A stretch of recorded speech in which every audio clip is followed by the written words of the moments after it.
Hey guys, and welcome back to another Broken No Game video. Today's video is dedicated to the Monthaversary and some free stuff that we're getting in the game.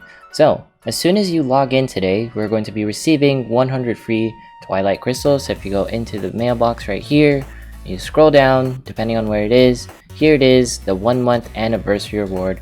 We're going to be getting 100 Twilight Crystals. Make sure to save those as Replicant is coming. It is only a couple days away, 6 days away, or actually 5 days away because it occurs on August 6th. So let's keep it going. Now we are going to be actually getting, this was yesterday on July 31st and today's August 1st, so this will be 5 days until the Nier Replicant collaboration event, and we are going to be getting young Nier, the Paladin Nier, for free. And if you want to know what he looks like, you can go in here, and here is Paladin Nier in his full glory. He's going to be providing you a total of 150 magical attack and 50 magical defense. He's absolutely, just a fun character to have, and he looks pretty cool. His sprite work, I like it a lot. He's a free character, so you can't really complain.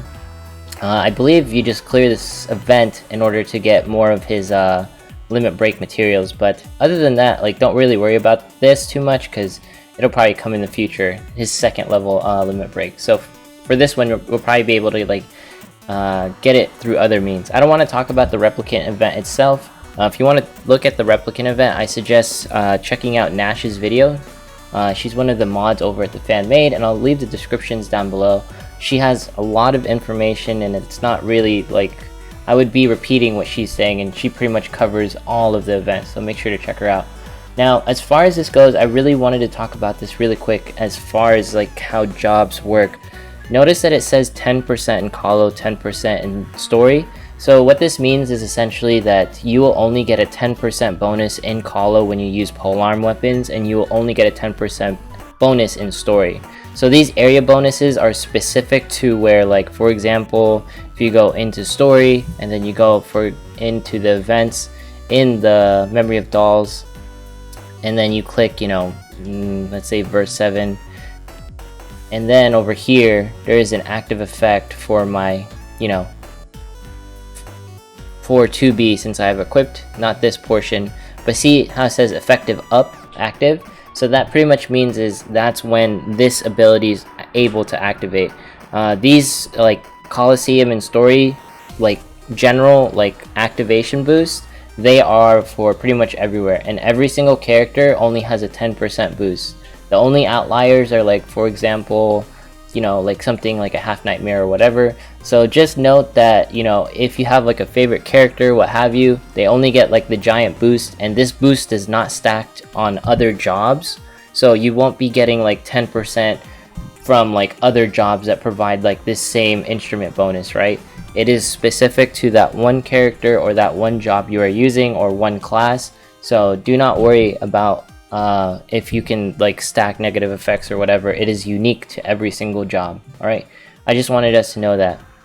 And then really quick, I wanted to cover the actual event that is occurring. So if you go into Story, you go into events, if you look at the Records of Vengeance, this is actually a fantastic event in my opinion, because it's really great for stamina cost and what you're doing throughout the day. You can actually farm this all day if you have enough stamina without having to really refill, because it takes so long to complete this. It's a great way to get mastery.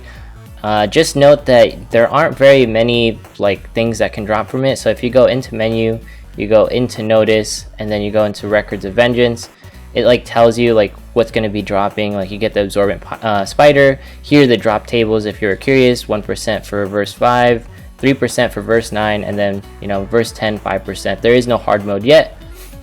And then the armor drop rates as follows: is 5% for verse 5, 9, and 10 for these specific armors. And then I'm guessing for these specific armors, it's going to be a lower drop rate for these specific armors. So what's going to be happening is that, for example, I have not gotten the Deep Sea Slippers blade, but I've gotten plenty of Deep Sea dress blades.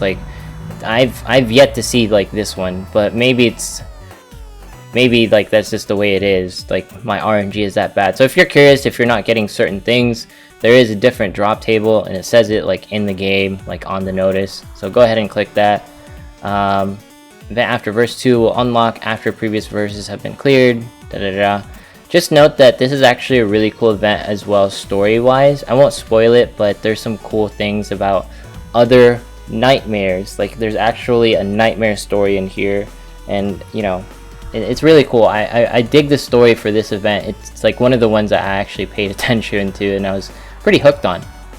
One of the biggest things that I wanted to know, after acquiring all the Deep Sea series, it'll activate a special effect that deals major damage on all dragon type enemies, so it doesn't matter what type of element it is. Obviously the armor boosts water specifically. It is useful in the next conquest event. Alright, they said it right here, it's useful in the next conquest event. Just note that if you go into close, you go into menu, right? I'm in menu, you go to help, and then in help you're going to click gear, and then in gear you're going to click armor. Notice what this says. Armor skills have story support skills and activate automatically when equipped. Equipping certain combinations of armor can produce special effects solely with damage skills. Only those from blade, projectile, heavy, polearm, and artifact weapons. I covered this in my armor guide, but I want to say this again. This means that if you use staves, if you use books, if you use, instruments, then this will provide you no benefits to the set effect. Alright, the set effect does not do anything for those three weapons: staves, tomes, and instruments. Alright, I just wanted to clarify that this is in-game text. Alright, this is in-game text. So if you are a DPS, it literally says it in the menu, in the notice. Go here into Records of Vengeance. It says this armor will be useful in the next conquest event, so try to collect them all if you are a DPS, because notice the help text I showed at the very end. Alright, so if you're a support, do not worry about it. It doesn't affect you except for the fact that increased water like skill effects, right? So if you go into gear, you go into edit, and then for example tap sub gear, sub armor, because that's where I have mine. As a story effect, the story support, just note that this story support skill works very similar to a Colo aid skill in the sense that it is a separate effect and applies to all of your weapons on your grid. So weapons have skills, or you can treat a weapon having the skills, right? So, and by skill we mean, like, if you go into sub weapon right here, like for example my blade, this is a skill, right? Icicle of leeching, those are skills. Anyways, I just really wanted to clarify that for the event that's currently occurring. I'm super happy that we get 100 free gemmies. Super happy we get a free character at that. And overall, I just want to hear your thoughts on like how the game is going for you for the past month. I know it's been like kind of like a roller coaster and all that, but I would say like I'm having fun. Like for the most part, like everyone in the community is super helpful. Everyone is super amazing. So without your guys' support, I wouldn't be here. So anyways, that's it for this video. Like, comment, subscribe, follow me on Twitch, follow me on Twitter, and I will see you in the next one.